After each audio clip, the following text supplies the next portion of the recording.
Buenas tardes a todos los que nos acompañan. Es un gusto tenerlos aquí en este auditorio del Centro Escolar Juana Díaz Baje para la presentación de este importante libro. La publicación de un libro siempre es motivo de celebración y hay que alegrarnos porque la publicación de este libro titulado José María Cázares, abogado y sacerdote, del autor Carlos Cerrejón Peredo, es motivo de alegría debido a que forma parte de un proceso de investigación de larga duración. El texto abre la puerta a la vida interior, pastoral y social del siervo de Dios José María Cázares y Martínez, un hombre profundamente enraizado en Cristo y entregado al servicio del pueblo de Dios. Más que una biografía, es un itinerario espiritual y humano, y organizado en 3 grandes apartados que permiten recorrer su camino de fe, de conciencia social y de servicio pastoral.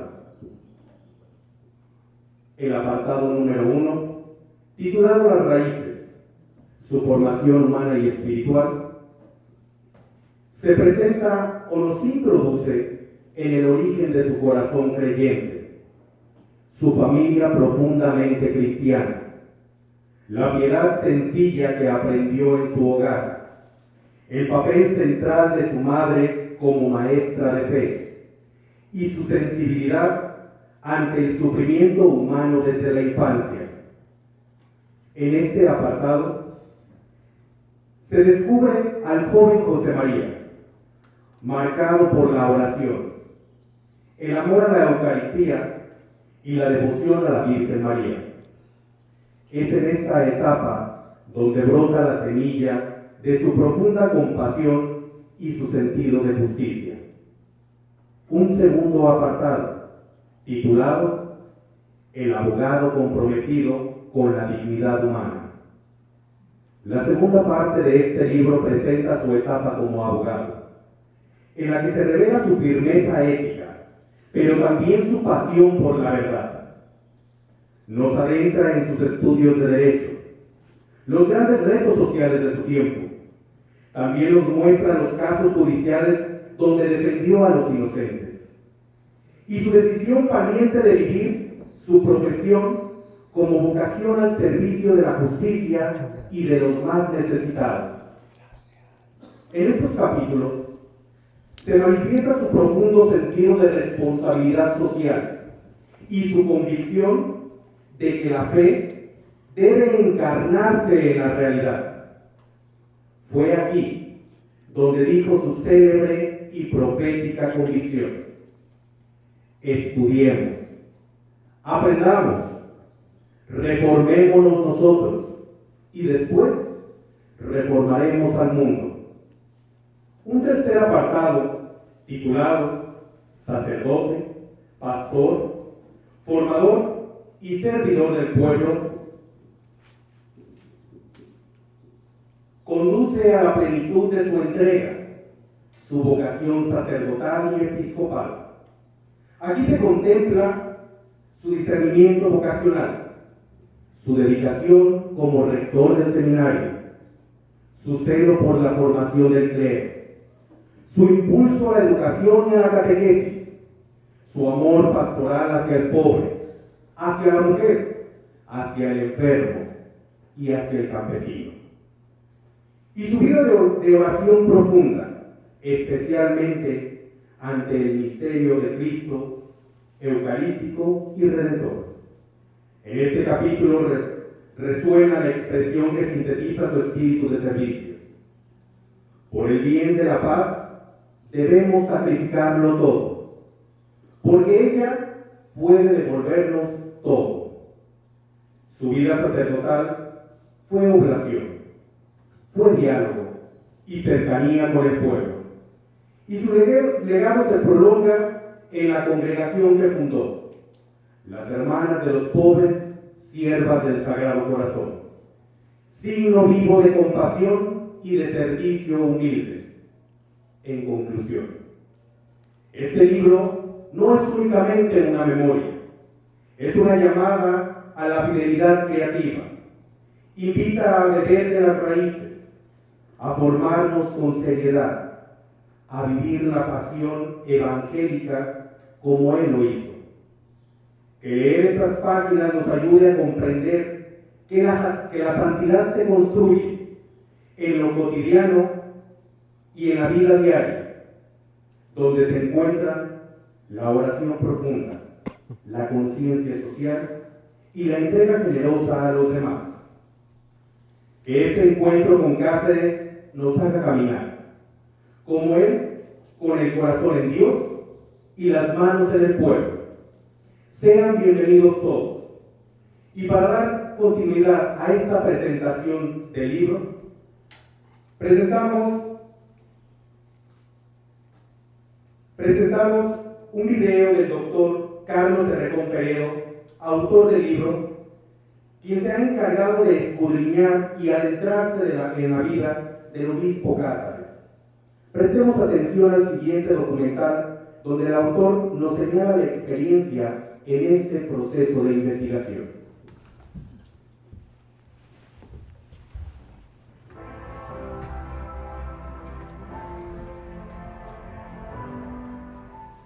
El doctor en historia Carlos Herrejón Peredo, entrañable amigo del Instituto, Centro de la Historia de la Independencia de México, es presidente del Colegio de Michoacán, escritor de una buena cantidad de libros. Ha colaborado incansablemente desde hace 25 años en la causa de canonización del siervo de Dios José María Cáceres y Martínez y está dedicado, desde hace algunos años, a escribir su biografía, habiendo concluido ya el primer tomo que abarca desde la infancia del señor Cáceres hasta su nombramiento episcopal. Él mismo nos hace hoy la presentación de este primer volumen. Agradezcamos a tan gran benefactor su dedicación, cariño y entrega a esta ardua tarea.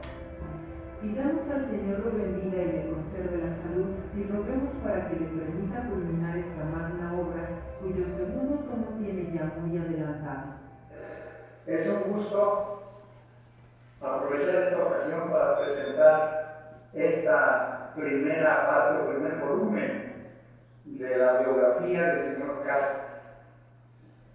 Vida que es como una montaña, muy alta, con muchas perspectivas. Y esta primera parte, pues, comprende las raíces de ahí en la Piedad, sus estudios allá, aquí en Zamora, en Morelia y en México.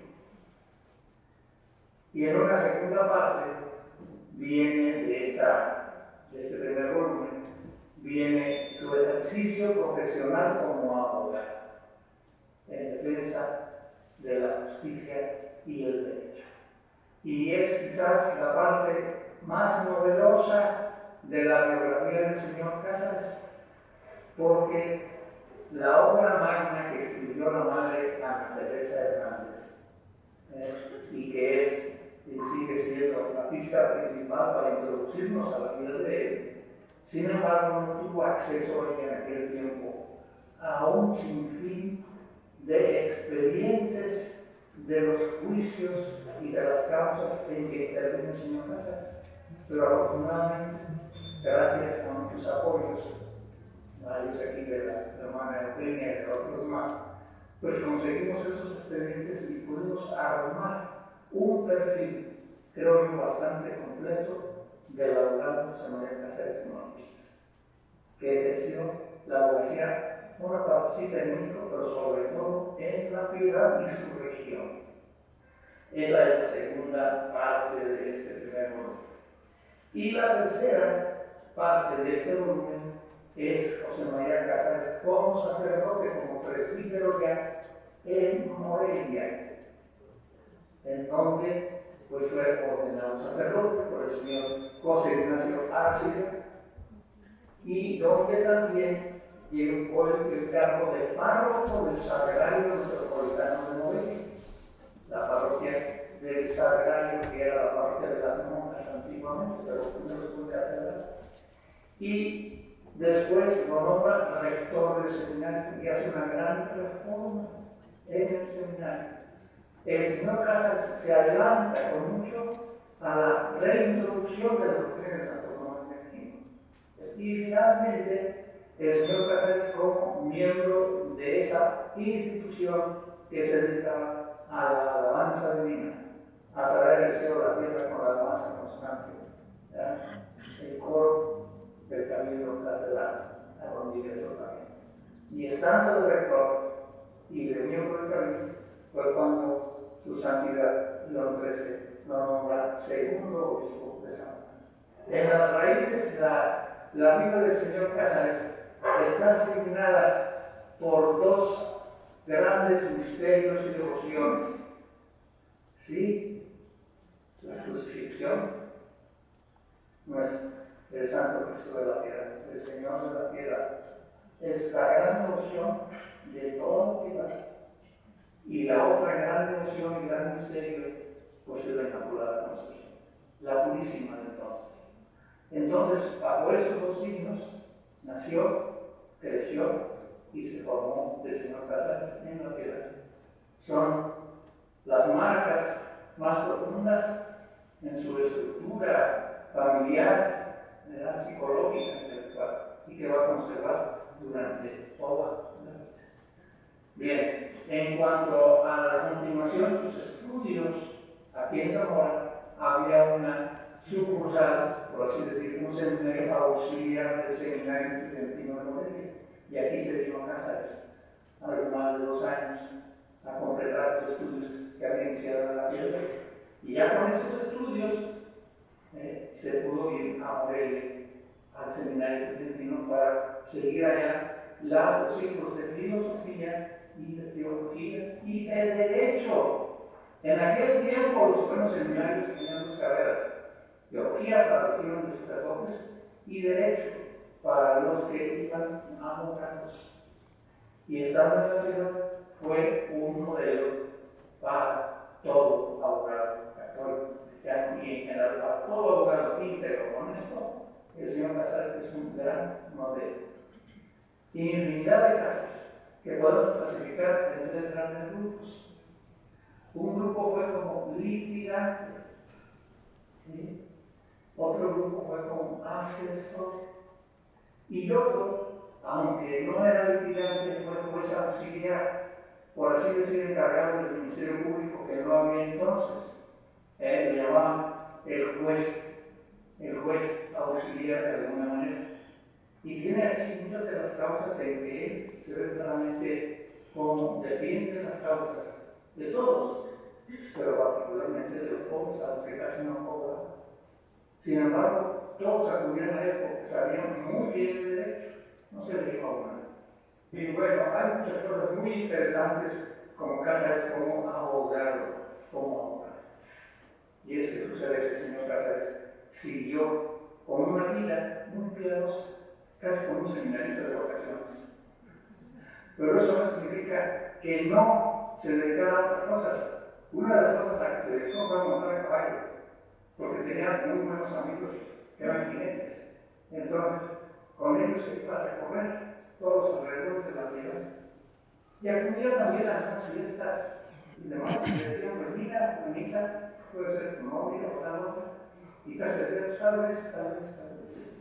Hasta que un día llega el arzobispo de Morelia, el señor Arciga, y le dice: Casares, ¿verdad? ¿Qué pasa con usted? Usted es piadoso, usted estudió teología, ya no necesita estudios para ser sacerdote. Está bien abogado, pero pues, cásese. Si no se casa, ordénese sacerdote. ¿Ya? Se casó, pero y cásate. Esperen pensar un poquito. Lo pensó, ordene. De las pocas expresiones escritas muy luminosas del señor Casares están los mensajes que dejó un rector. Ahí están esas frases luminosísimas de que todo el saber todas las tradiciones, todos los saberes de la Unión se recapitulan en la sabiduría cristiana católica.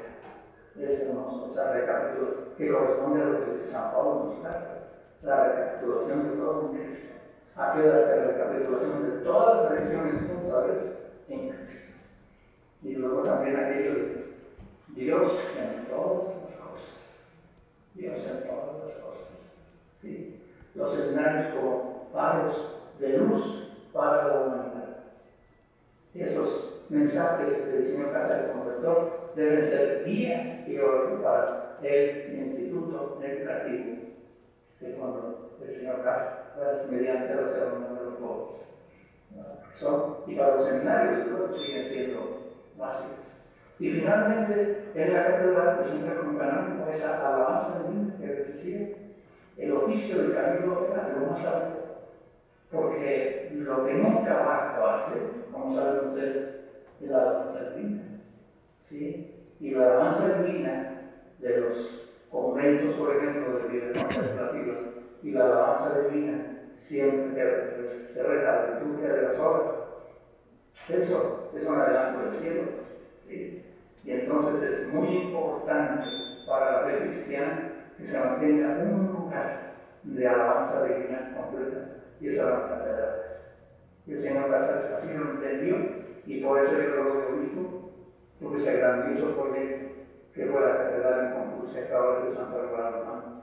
La finalidad es la constante alabanza divina, porque todo pasa, menos la gloria de Dios. Entonces, este primer periodo es el que se presenta y trata este volumen. Primer volumen, abogado y sacerdote.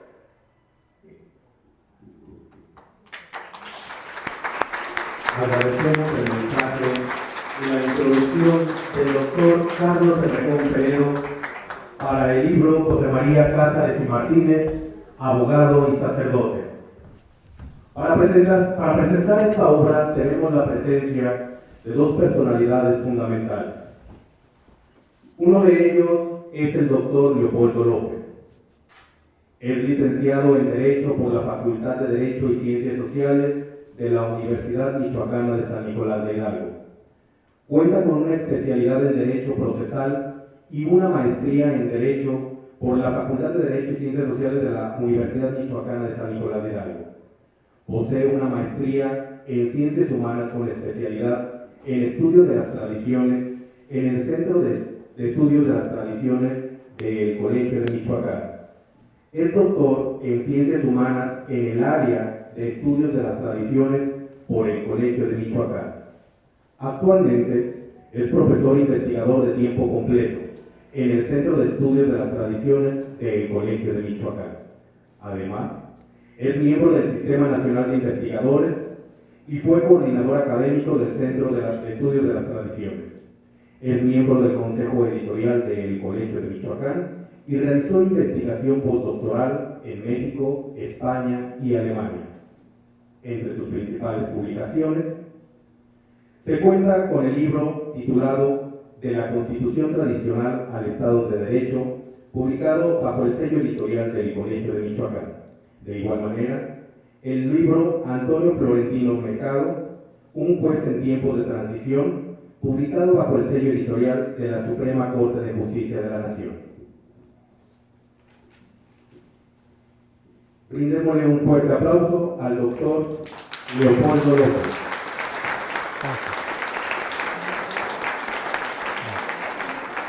Contamos también con la presencia del párroco licenciado Armando Flores Navarro. Es sacerdote de la diócesis de Zamora. Desde pequeño estudió en los colegios casarianos. Es licenciado en Ciencias Sociales por el Centro Escolar Juan Andreas Baje. También es licenciado en Sociología por la Universidad Gregoriana de Roma. Ha sido presidente de Cáritas Diocesana en Zamora. Ha sido rector del Colegio Mexicano en Roma por 2 periodos. Ha sido nombrado por las Hermanas de los Pobres Siervos del Sagrado Corazón como postulador de la causa de canonización del siervo de Dios, José María Cáceres y Martínez. También ha sido colaborador dialogante con el doctor Carlos Herrejón para la biografía historia que hoy se presenta del siervo de Dios. Actualmente es señor cura en la parroquia de Santiago Apóstol de Zaguayo. Brindémosle un fuerte aplauso.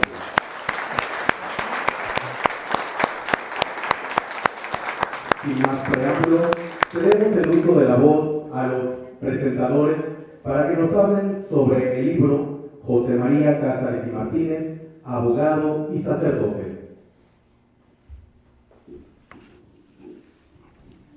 Muy buenas tardes a todos. Con mucho gusto estoy con ustedes esta tarde, con mucha emoción, porque es un hito importante en un largo camino que ha tenido de todo, luces y sombras, baches, veredas, rectas y curvas, pero que ha sido apasionante recorrerlo al ver emerger la nítida figura de una persona, de un santo. Y digo un santo porque estamos convencidos de que un día la Iglesia va a reconocer sus virtudes heroicas que cada día afloran con más claridad conforme nos vamos entreteniendo, deteniendo en muchos aspectos de una biografía apasionante. Y una biografía apasionante que tiene precisamente una raíz profunda, y creo que es el gran mérito del volumen que hoy se está presentando. Conocer que la santidad se forja en la humanidad, que los santos no caen del cielo, sino que van haciéndose conforme colaboran con la gracia, respondiendo con fidelidad a las distintas provocaciones que Dios nos va haciendo.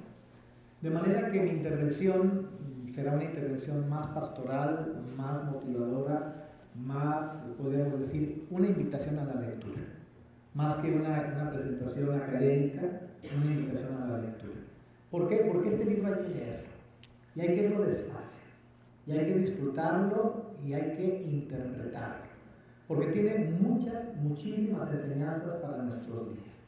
Estamos viviendo momentos muy difíciles en el estado de Michoacán, en todo el país, pero el epicentro lo tenemos en Uruapan. Y Uruapan fue una ciudad que entrañablemente amó al señor Cázares. La amó entrañablemente. Yo quisiera que pudiéramos pensar en este momento en silencio en estos hermanos nuestros y en todo el estado, y que podamos decir al señor Cázares: tú nos quisiste tanto, intercede.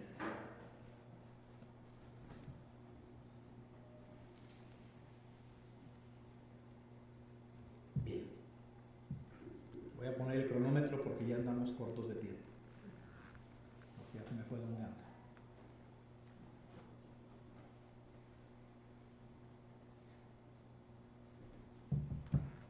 Pues yo no tengo gran cosa que decir porque el maestro Ernesto me ganó el discurso. ¿Dónde está el maestro Ernesto? Me ganó el discurso.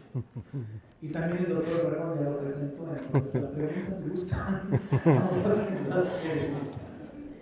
Bien, estamos ante un libro, es el doctor Carlos Rejón Peredo, el autor, es historiador especializado en historia de la Iglesia. En su método, él aclara algo importante. Dice: no ocultamos la simpatía. Hay que decirlo, y lo digo quizá como una infidencia, quizá el Madre Mario que lo sabe perfectamente, que el doctor Rejón en un principio tenía su escepticismo sobre una figura. ¿Por qué? Porque era poco conocido y lo poco que se conocía de él era oscuro. Eran más bien unas notas negativas. Y nosotros fuimos dándonos cuenta de cómo el doctor Rejón fue iluminándose en su conciencia y en su conocimiento al ir conociendo al señor Cázares. Dice: no ocultamos la simpatía, pero hemos tratado de alejarnos del panegírico. Él es un historiador, es un experto del tercer nivel, o ¿cómo le llaman? Del tercer nivel de los académicos, ¿no? Emérito ya. Ya es emérito. Pero bueno, del más alto nivel, pues, que alcanzan los estudiosos. Así es. Y él dice: nos alejamos del panegírico porque no se trata ni de defender, ni de alabar, ni de halagar, ni tratar de hacer ver lo que no hay o lo que sí hay, o de inventar, ¿no? Dice: los hechos hablan por sí solos. Eso hace el historiador. El historiador entra sacando los hechos y los va ubicando en un contexto para poderlos interpretar y para que nosotros podamos interpretarlos.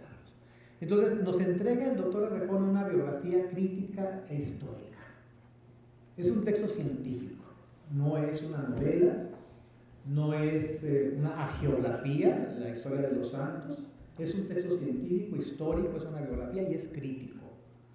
Y es humanista y contextualizado. Él tiene un enfoque y siempre nos habla del contexto. Este tema del enfoque, del contexto, es importante. Le pedí al maestro Ernesto si nos hace favor de leer una hojita, porque me parece muy importante que entendamos esto del contexto para poder tomar el libro en nuestras manos.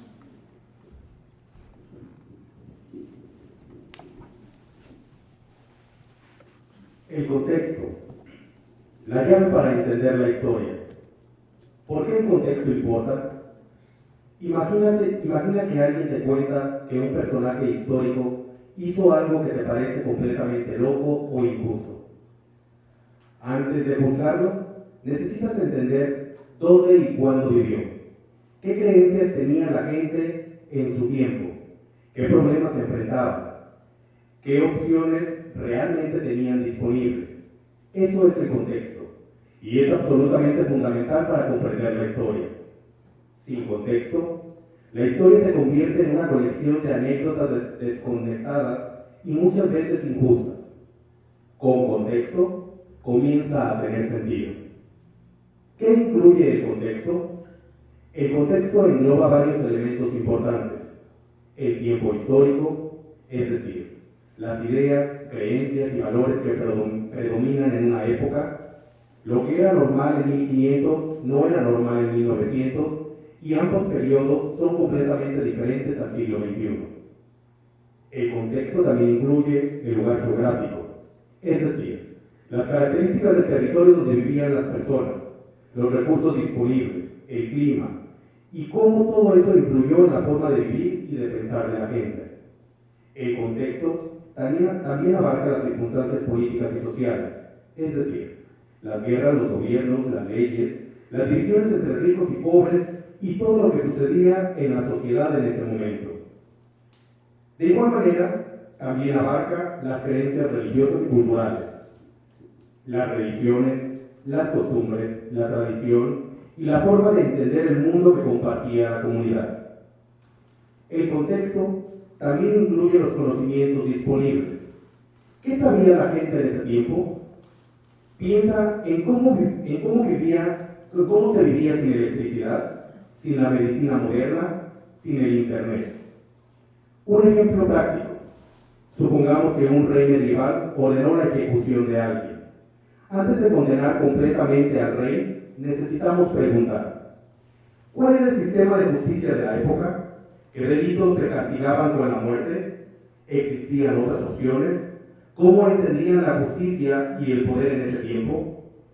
Entender todo esto no significa que la ejecución fuera correcta, pero nos permite comprender por qué sucedió y reconocer que ese rey no estaba actuando según nuestros valores actuales, sino según los criterios de su tiempo. ¿Cómo nos ayuda el contexto a entender la biografía? Cuando se presente la vida de una figura histórica, el contexto te permitirá valorar sus logros de verdad, es decir, entender las dificultades que realmente enfrentó y cómo fueron extraordinarias sus acciones considerando los obstáculos de su tiempo. Ser justo con sus errores, es decir, reconocer que cometió errores, pero entender que los cometió, por qué los cometió, y no juzgarlo con los ojos del siglo XXI. También en una biografía el contexto nos permite ver conexiones, comprender cómo los eventos históricos más grandes influyeron en las decisiones de las personas. También nos permite evitar los estereotipos, no caer en la trampa de pensar que las personas del pasado eran simplemente buenas o malas, cuando en realidad eran seres complejos enfrentando desafíos complejos. En resumen, el contexto es como la iluminación de un escenario. Sin ella, ves solo sombras confusas. Con ella, ves claramente quién es la persona, qué está haciendo y por qué lo está haciendo. Cuando comprendas el contexto de la figura histórica que vamos a explorar, su vida cobrará todo sentido y significado. Creo que es uno de los grandes aportes del libro, el tema del contexto. Tenemos el libro, ya lo dijo el doctor Rejón, de la Madre de la Teresa, precioso, luminoso, hecho con mucho amor, con mucho cariño. La Madre no era una historiadora, con mucha fidelidad atendió el mandato de su superiora de recoger testimonios y de escribir la biografía. Y escribiendo la biografía fue donde surgió la fama de santidad, que radicaba no en el querer de las hermanas, radicaba en la voz del pueblo, en los indígenas de la Sierra Tarasca, de la Sierra Purépecha, en la gente de Zamora, en la gente de Uruapan, en la gente de Purépecha, en la gente de distintos lugares, hasta la Tierra Caliente, allá hasta donde llega el mar Pacífico, radicaba el tema y lo van a canonizar, por eso están investigando. Entonces la hermana nos entregó una biografía preciosa, sin embargo necesitábamos una biografía documentada como la pide la Santa Sede para las causas de canonización. Y además, esto fue, yo estaba llegando de Roma, de mi trabajo como rector allá, cuando con la hermana Georgina, no fue la hermana de Lucha, y la hermana Maru, y nos reunimos y veíamos la necesidad de una biografía, y el doctor Rejón ya había colaborado en la Comisión Pericial Histórica, y entonces se le pidió, entonces en el 2018, si no me equivoco, a finales del año, el hacer, fíjense lo que llevó el trabajo, 7 años, para tener el primer volumen. Y esos 7 años antes estamos acumulando otros 50 años de trabajo de muchas hermanas, de la Madre de la Teresa, de sacerdotes, de historiadores, de investigadores, muchos de ellos ya gozan de Dios, pero que son los que han contribuido el sembrado de la semilla para tener el libro que tenemos en las manos. Lo digo ¿por qué? Porque es muy importante tener gratitud y tener memoria de personas que ya no están aquí, pero que gracias a ellas hoy podemos tener nosotros mucha luz sobre la figura histórica de José María Cázares y Martínez. Creo que esto nos hace entender un poco porque son 2 volúmenes. La Madre de la Teresa escribió la biografía en uno, ¿por qué el otro lo reconoce en 2? Precisamente porque hay capítulos contextuales que hay que apreciar en su verdadero peso. Alguien que quiera encontrar nada más anécdotas como si fuera un anecdotario no las va a encontrar. Va a encontrar una descripción de lo que fue el Concilio Vaticano I, va a encontrar las devociones, va a encontrar lo que significaba la devoción de la Virgen María, va a hablar de la piedad, va a hablar de muchos temas. ¿Y esto qué tiene que ver? Es el contexto. Y para poder aquilatar la obra, la persona, la virtud del señor Cázares, es importante el contexto. Porque una lectura así, que es la que muchas veces se estila de las figuras históricas, como el señor Cázares, por ejemplo, en las dificultades que tuvo con San Rafael Guízar, que lo suspendió canónicamente del ejercicio del ministerio, alguien dice, no, pues es que este santo es del bueno y hay que suspender el malo. Pero cuando nos damos cuenta por el contexto, que al suspenderlo lo puso en la ruta de la santidad, entonces cambia la cosa, cambia el juicio, cambia completamente la figura, porque es un padre amoroso que está sancionando a su hijo para decirle, si te corriges, vas a ser un gran sacerdote, como de hecho se lo dijo. Y no solamente fue un gran sacerdote, llegó a ser un gran santo, pero tuvo que pasar por la experiencia amarga de una sanción. Pero quienes no leen el contexto dicen el bueno, el que es santo, y el malo, el que lo castigó, el que lo sancionó, y resulta que no, es el que lo puso en la verdad, pero solamente el contexto es el que nos da la verdad, esa verdad histórica. Y así podemos tratar otros asuntos. Pienso ahorita lo que significó en Zamora el asilo del Sagrado Corazón, donde no había 10 alumnas, eran centenares internas y externas, a la par del seminario, más o menos los mismos alumnos internos y externos, en un tiempo en que la educación de las mujeres estaba muy restringida porque la opción era que estudiaran los hombres. ¿Qué significó en Zamora, en aquella Zamora de 10,000 habitantes, tener un asilo con 400 alumnas, algunas internas y otras externas, a la par de un seminario en las mismas condiciones? Entonces, quiere decir que había opciones, quiere decir que hubo visión, quiere decir que hubo compromiso. Eso lo interpretamos en el contexto. Por eso me detuve un poquito en esto, porque otras muchas cosas que iba a decir ya las dijeron, entonces ya no las voy a decir, me detengo en lo que no se ha dicho.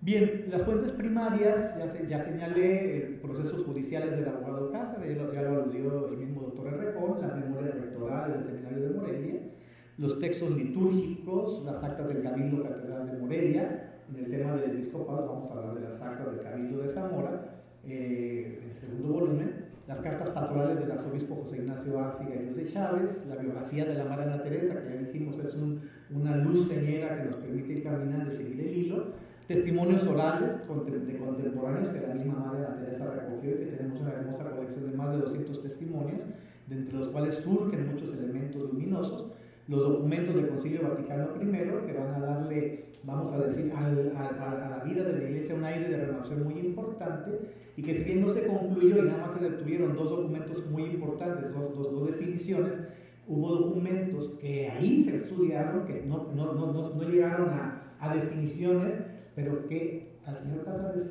le tocaron la mente y le tocaron el corazón.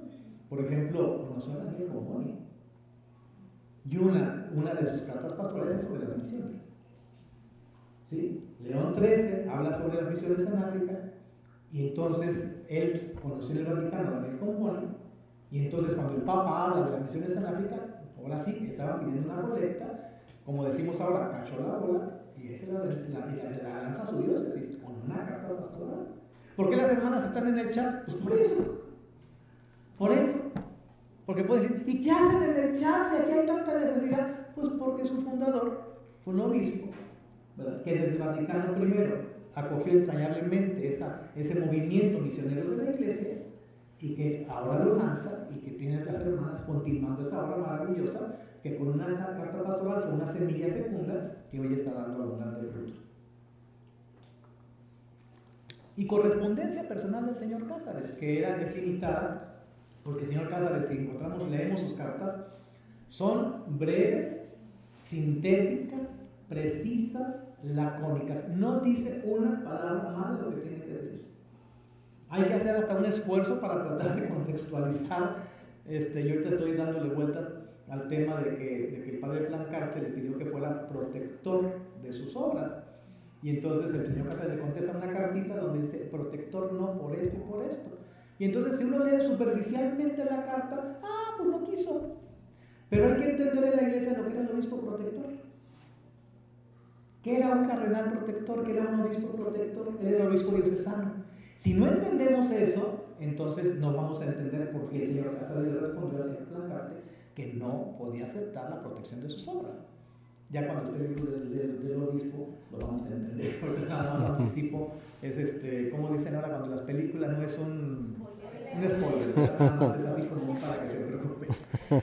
El señor Cázares no hablaba sino lo necesario, no escribía sino lo preciso, era enemigo de los escenarios y de darle demasiadas vueltas al ego. Por eso no tenemos escritos autobiográficos, por sus hechos hablan por sí solos.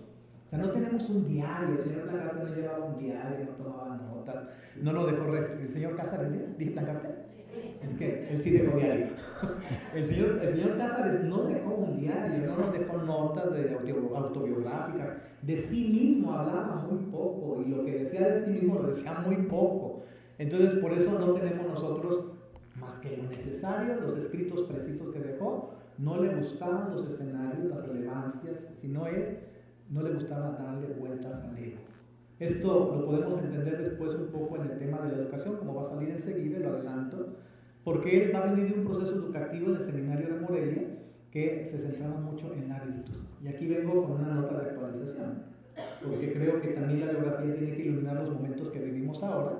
Y hoy, la escuela, desde hace tiempo, yo estudié en esta escuela, yo vi con anhelo cómo se hizo donde estamos la cafetería y donde estamos el auditorio, después fui profesor, y veo que en la educación, tanto en el seminario como en la educación católica, ahora insistimos mucho en los valores, pero poco en las virtudes.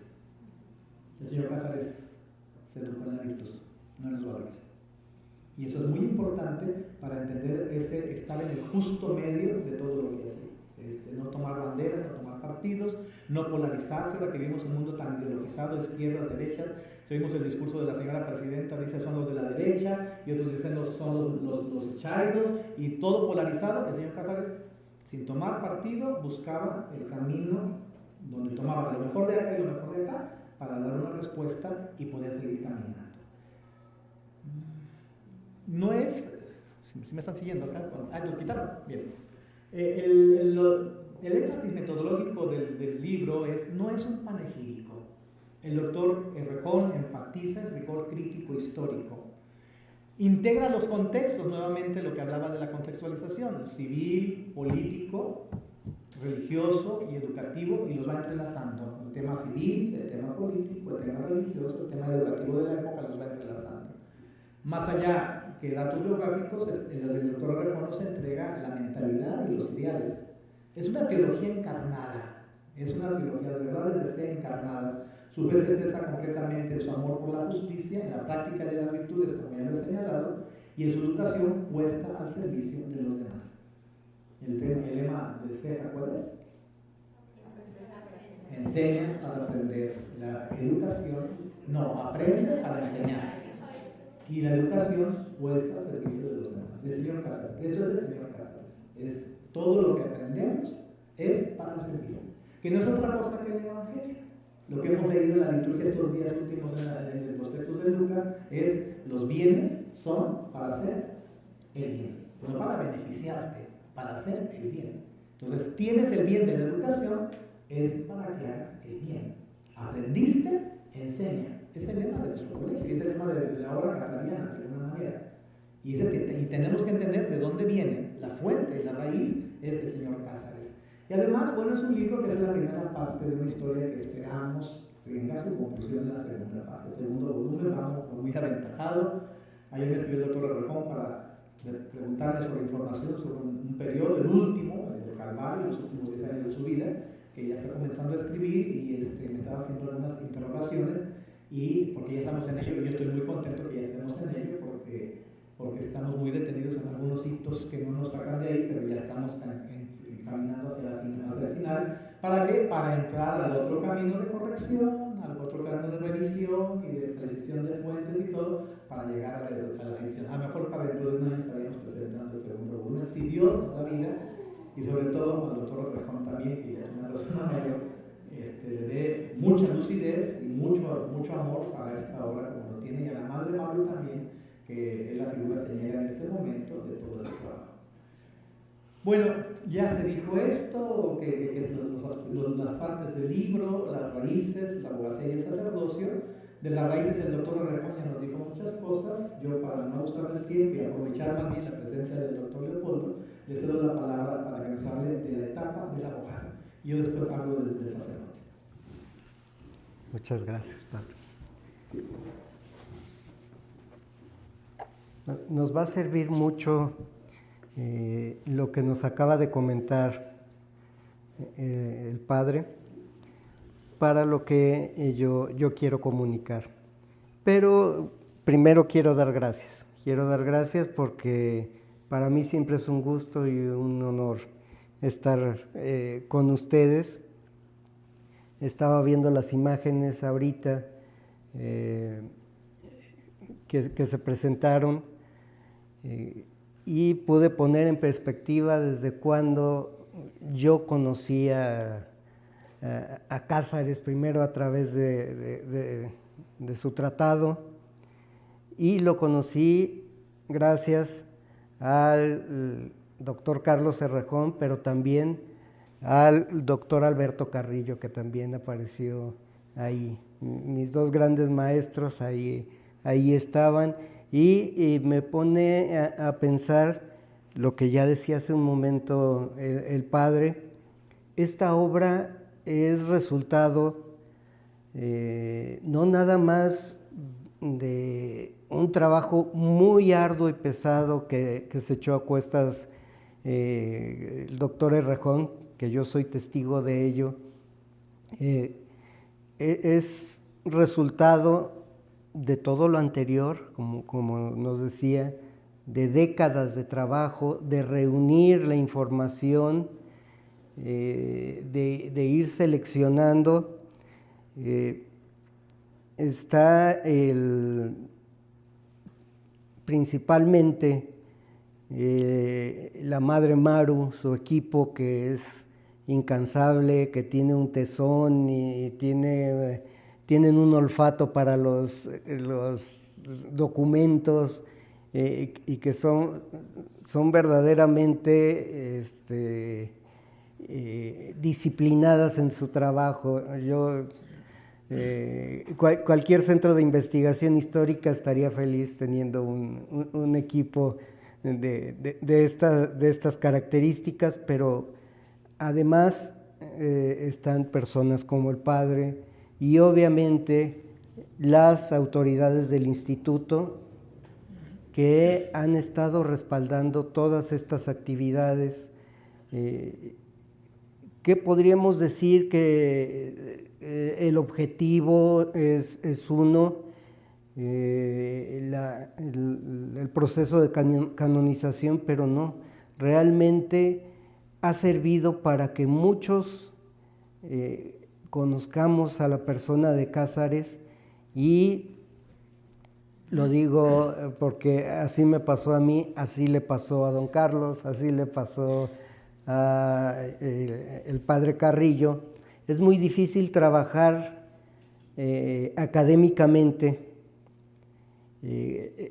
con objetividad, cuando empiezas a conocer un personaje que al principio yo dije, bueno, abogados, sacerdotes, pues hay muchos, a mí me interesa su libro, pero lo vas conociendo, te vas dando cuenta de lo que nos advertían ahorita, de que estás investigando a un santo, las características que tiene, el ejemplo que te da en diversos aspectos de la vida de cada uno, que uno los puede aplicar, que no todo fue miel sobre hojuelas, que también tenía su carácter, que era una persona muy centrada, que era una persona muy erudita, pero era una persona que indudablemente estaba enamorado de Cristo crucificado y de la Inmaculada.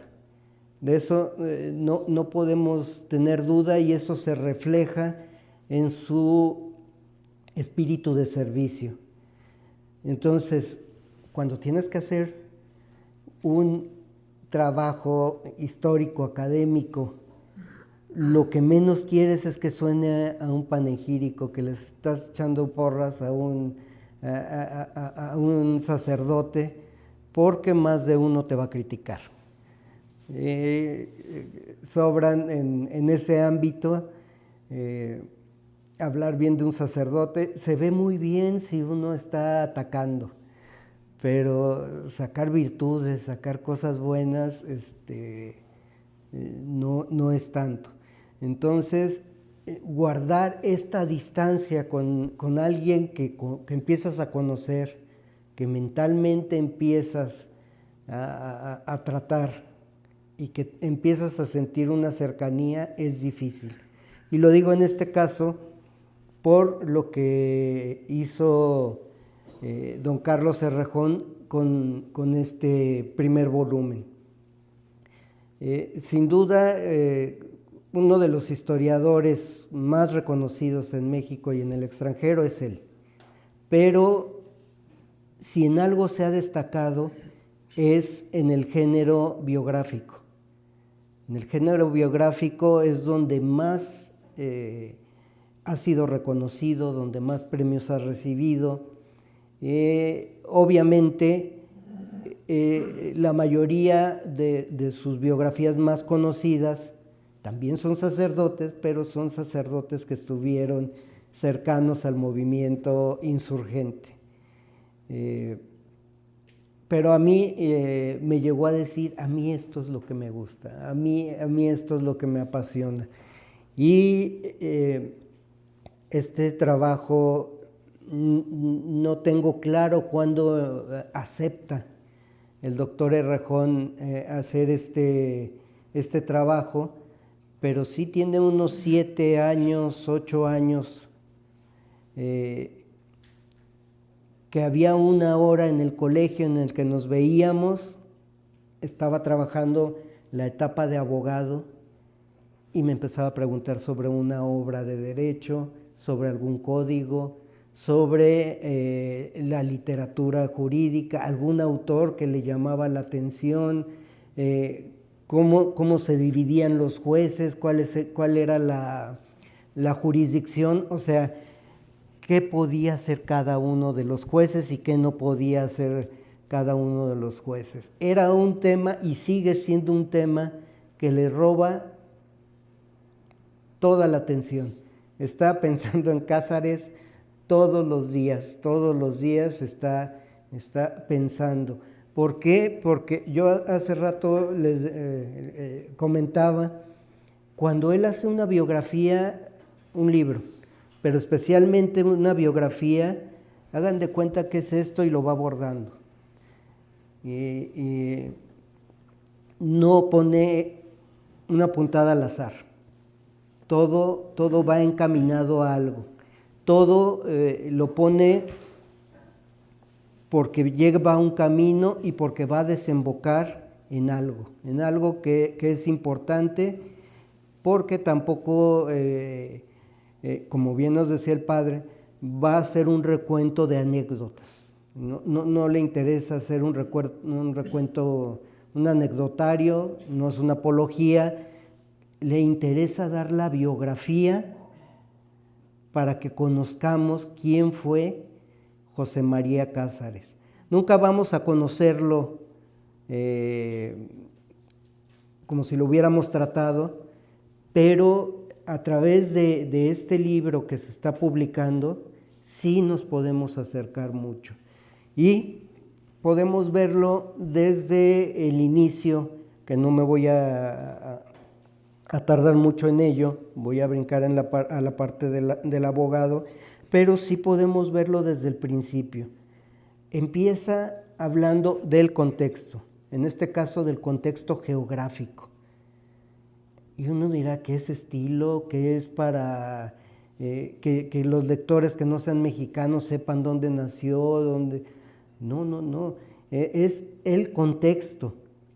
Es para que mentalmente el lector se sienta cerca de la persona que estamos estudiando, que conozca a la sociedad donde nació, que incluso conozca a la familia donde nació, que si se murió su mamá, que si el papá se volvió a casar, que todas estas cosas son importantes. Además de lo que nos puede interesar y que hace la lectura mucho más ligera, porque nos está contando la historia y estamos como leyendo una novela sobre alguien que nos interesa. Pero esto lo hace por algo Carlos Cerrejón. El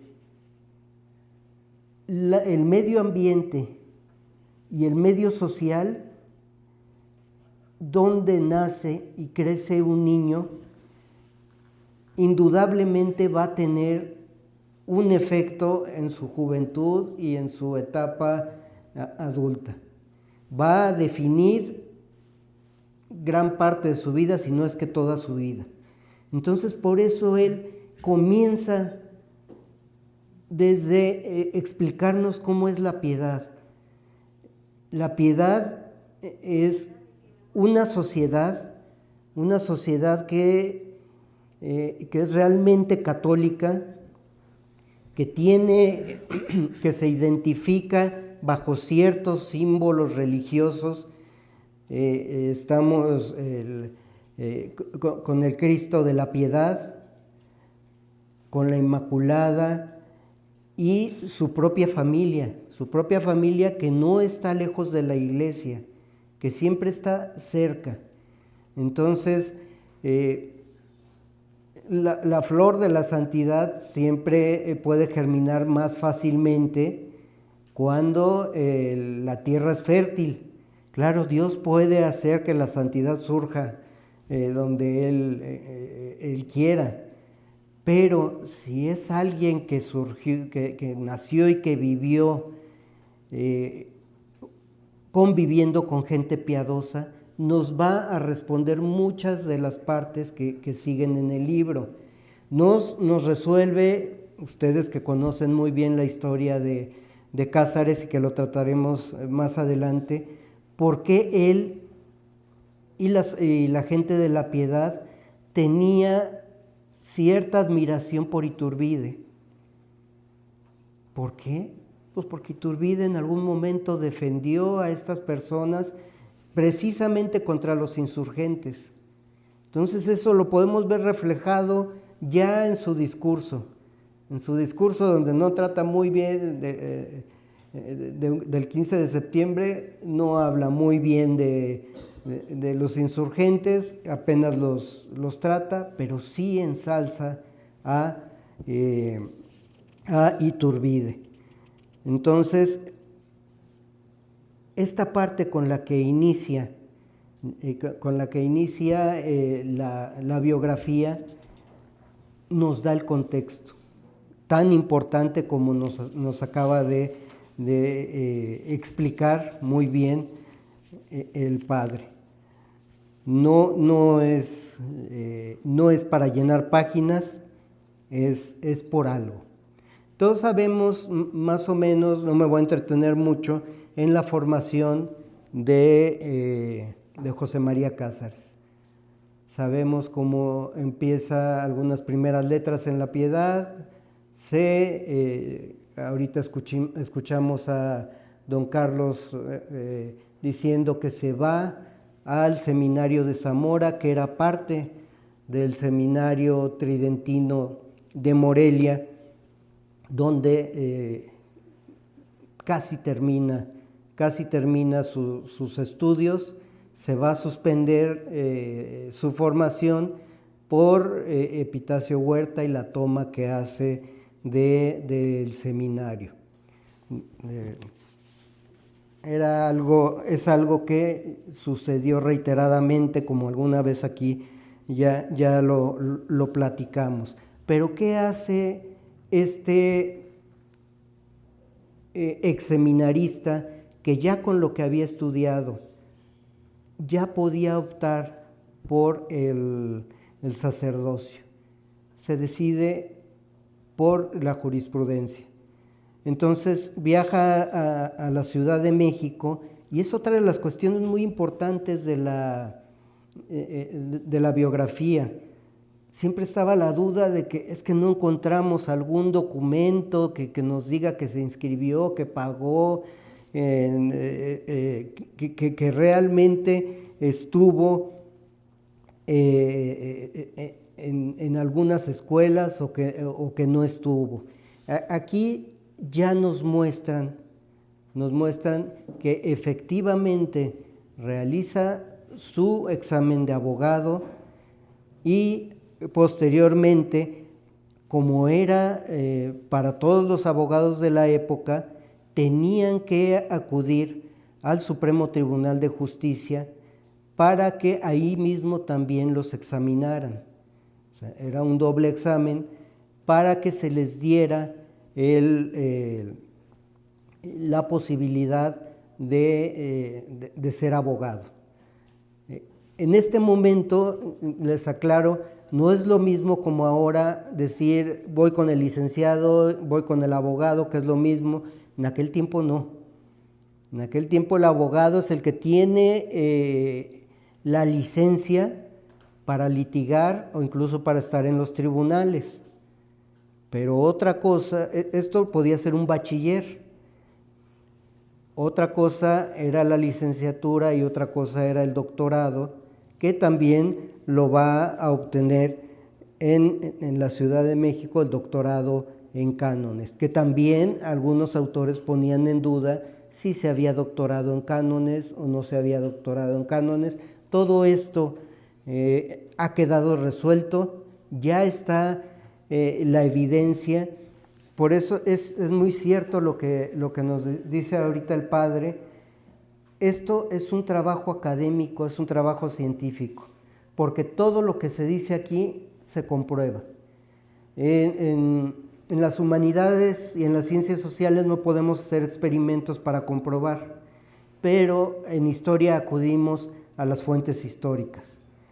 Y gracias al enorme trabajo que ha hecho el instituto, están las fuentes históricas que comprueban que realmente sí tuvo los grados que desde antiguo se le reconocían a José María Cázares. hay algo que yo siempre reitero.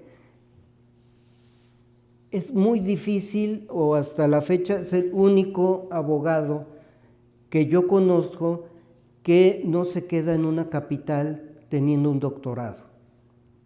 Si siendo abogados buscaban quedarse en la Ciudad de México, en Morelia, porque ahí es donde había el trabajo y donde había el dinero, ¿no? Cázares nos da una muestra de que se formó muy bien, porque lo podemos ver en sus obras. Es difícil trabajar también con un personaje histórico de las características de Cázares, por lo que decía el padre. Dejan muy poca evidencia, no les gusta echarse flores a sí mismos, y eso nos entorpece el trabajo. El mismo Tratado de Justicia y Derecho pues es anónimo. ¿Cómo se logra? Pues a través de la documentación, de testimonios de la época, que podemos asegurar que él es el autor, pero realmente no lo firmó. Otro de los grandes escritores de la época, Clemente de Jesús Munguía, no dejaba un texto sin firmar que era de Clemente de Jesús Munguía, aunque fuera una nota de periódico. Por eso tenemos cajas y cajas de documentos de Clemente de Jesús Munguía, aparte porque era muy peleonero y combativo. Entonces, pues se publicaba las respuestas, todo se estaba publicando por medio de la prensa. Entonces tenemos mucho de dónde abrevar. Desgraciadamente, para Cázares esto no era trascendente. Él hacía el trabajo, él lo buscaba ponerlo al servicio de la gente. Ya se decía hace rato en el video, ¿qué logra hacer? Y el padre también lo dijo, ¿qué logra hacer con las instituciones educativas que están a su cargo? Después de que Clemente de Jesús Munguía dejó muy bien al seminario y que empiezan los problemas, el seminario se pierde y se va para abajo, y se pierden muchos de los libros, se pierde el edificio. ¿Y qué hace Cázares cuando empieza a estar a cargo del seminario? Aunque todavía no lo nombran oficialmente, está a cargo y lo levanta. Principalmente pues, lo que a él le gusta, ¿no? El derecho, pero no olvida lo demás, porque tienen la idea de que el seminario, aparte de formar sacerdotes, forme profesionistas. Era como lo dije alguna vez, eran como semillas de universidades. Eso era lo que se intentaba en aquella época. Pero regresando a su formación como abogado, obteniendo los grados, terminando sus estudios, no opta por quedarse en alguna capital, en la Ciudad de México, para irse acomodando en algún puesto, sino que regresa a La Piedad, que era un lugar pequeño, que era un lugar en donde un abogado no iba a lucrar como podía lucrar en una capital. Entonces su ánimo no era lucrar, eso queda claro. Se hubiera quedado en otro lado, se hubiera quedado, podía trabajar o en el Estado o en alguna mitra, podía encontrar trabajo donde quisiera porque la capacidad y la formación la tenía, pero regresa a La Piedad. ¿Y a qué regresa? A el escaño más bajo de la administración de justicia. Don Carlos habla de los jueces auxiliares. Estos jueces auxiliares, como ya lo hemos platicado algunas veces, eran los alcaldes que desde, si me apresuran, desde la Edad Media, pero hablando de América, desde la colonia, eran los que estaban encargados de la administración de justicia, pero la mayoría no sabía ni leer ni escribir. Entonces, ¿cómo administraban justicia? Pues conforme a sus costumbres. Sentido común, y la mayoría de las soluciones no eran a través de juicios, no era metiendo a la gente en pleitos como ahora lo hacen muchos de mis colegas abogados y los tribunales. Hay que hacerlos pelear para que nos dejen más dinero, ¿no? En ese momento ellos se esfuerzan porque haya conciliaciones. Por eso tenemos tan poca evidencia también de esa época, porque muchos de esos se arreglaban de palabra y decían, a ver, ¿qué te hizo? ¿Qué te gritó? ¿Qué te robó?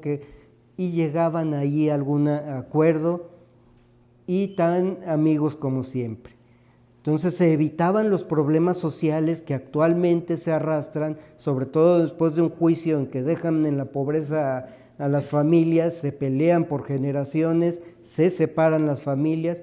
En este momento trataban de avenir, de reconciliar a las personas que se habían peleado. Este fue el trabajo de José María Cázares. No nada más ser como un MP, que era parte, lo platicábamos alguna vez con don Carlos, si era como un MP porque tenía que incluso aprender a los delincuentes, imagínense, montar sus caballos y vamos a aprender a los delincuentes, a los salteadores de caminos, y lo hacían, tenían la autoridad y salían acompañados para realizar esas diligencias, pero también era ayudar a los jueces en todo, en recoger testimoniales, pruebas, en recoger a los muertitos, pero antes que el doctor los examine bien y levantar todas las actas para que no hubiera problemas en el momento del juicio. Hay alguna parte que a veces se toca y a veces no. Sí pudo ser juez de primera instancia por poco tiempo, porque los alcaldes sí sabían, si eran letrados, como lo era José María Cázares, podía hacer uso de la primera instancia. Entonces, vemos que sí fue juez de primera instancia, no nada más alcalde, pero fue por poco tiempo ante la ausencia de algún juez, hubo un cambio de jueces y él actuó en ese momento. No nada más fue alcalde, como bien lo vemos aquí, se hace un desarrollo minucioso. Ya comprendí por qué eran las charlas más o menos a la hora de irnos a comer, porque hace un análisis de cada uno de los asuntos que se tienen recogidos del archivo del Poder Judicial sobre los asuntos en los que intervino como abogado defensor en causas penales y en causas civiles. Hay un cambio drástico entre yo me dedico a estudiar jueces, me dedico a estudiar abogados. Hay un cambio drástico con José María Cázares. La mayoría de los jueces y abogados, sobre todo los abogados, cuando están defendiendo, citaban toda la jurisprudencia y todas las leyes desde la Edad Media, como dicen las 7 partidas y como dice Baldo y como dijo, y citaban hojas y hojas y hojas para decir, yo sé, juez, ten cuidado porque yo sé lo que estoy diciendo. Cázares no le gustaba hacer eso. Él apelaba a la lógica. Era parco, como nos dice el padre, igual que con su correspondencia, así eran sus alegatos. Con una parquedad le decía, a ver, si yo fuera juez, no sé qué respondería, pero en mi carácter, y yo digo, según la lógica, lo que pudo haber pasado fue esto, esto y esto. Y todos los juicios que yo he revisado, los jueces siguen el dictamen que hace José María Cázares resuelven conforme a lo que había dicho José María Cázares. No citan leyes, simplemente la lógica jurídica a la que se puede acudir, de la más básica. Ahora, ser alcalde, como era un cargo honorífico por el que no se cobraba, imagínense, tenían que asistir a viudas, a huérfanos, a pobres, a aprender delincuentes, servir a ratos de juez, levantar actas, todo ese trabajo y gratis. Es gratis, porque es algo honorífico. O sea, te estamos haciendo el favor de nombrarte alcalde. Bueno, lo hacía, pero de eso no se podía mantener.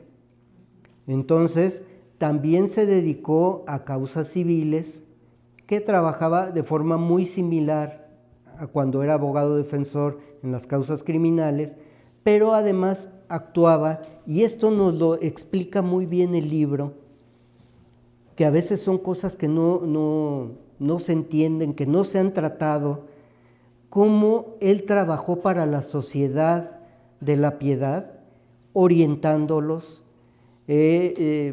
Por ejemplo, la parte donde se habla hay una parte donde se habla de las hipotecas.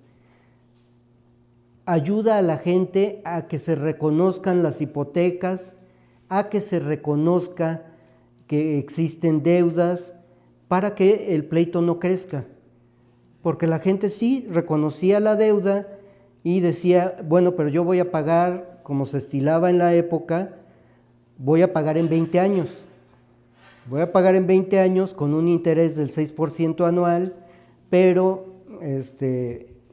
dejo como garantía la hipoteca de este bien inmueble.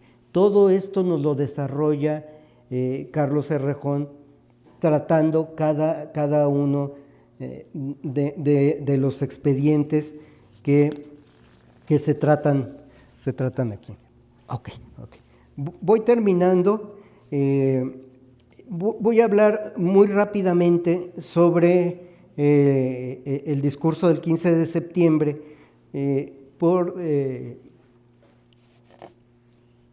nos pareció importante incluir algunas cuestiones que ya hemos tratado. Ya no lo voy a sintetizar porque ya sabemos de lo que habla. Nada más decir, este discurso no fue el formato no fue una innovación de José María Cázares. Existen investigaciones donde nos hablan que existía un formato para estos discursos, que es el que sigue él. En este momento, ¿cómo se mide la erudición de la gente? No es como ahora que ya inventó una app nueva, que ya inventó todo rápido y no, ya lo que hiciste ya pasó de moda. No, en este momento es saber, conocer todo lo que se ha tratado antes. Entre otros, Newton por eso pudo decir, nosotros vimos más porque caminamos sobre los hombros de gigantes. Era no despreciar la sabiduría anterior. Entonces se va en ese sentido. Primero habla de la cuestión de la insurgencia, de cómo Iturbide sabe atar esa insurgencia que no tenía ningún orden. Habla de cómo se veía un futuro muy promisorio para México, dado que la Nueva España había sido el reino más rico de la corona de Castilla. Entonces se veía que había muchas esperanzas sobre la bonanza. Se ve a Iturbide como la persona idónea para conducir los destinos de México. ¿Y qué hacen los discursos de esa época? Muestran la actualidad. ¿Y qué es la actualidad? Desgraciadamente, somos un pueblo parricida porque se asesinó al padre de la patria, que es Iturbide. Somos una de las pocas naciones donde se ha hecho esta salvajada y empieza a hablar de la falta de paz. La falta de paz que radica, a semejanza de lo que vivimos, radica en la división que nos decía el padre entre grupos políticos, liberales que no son liberales, conservadores que no son conservadores, pero que se están peleando, desangrando al país y empobreciéndolo porque no pueden trabajar. Entonces, él da una serie de propuestas, con esto voy terminando, da una serie de propuestas para la solución y que las va a aplicar después cuando él sea obispo, y las platicaremos cuando esté la segunda parte. Pero, ¿cuáles son las propuestas? Reformémonos nosotros, dejemos los vicios. Si aquí no se dejan los vicios, pues difícilmente se acaba el narcotráfico.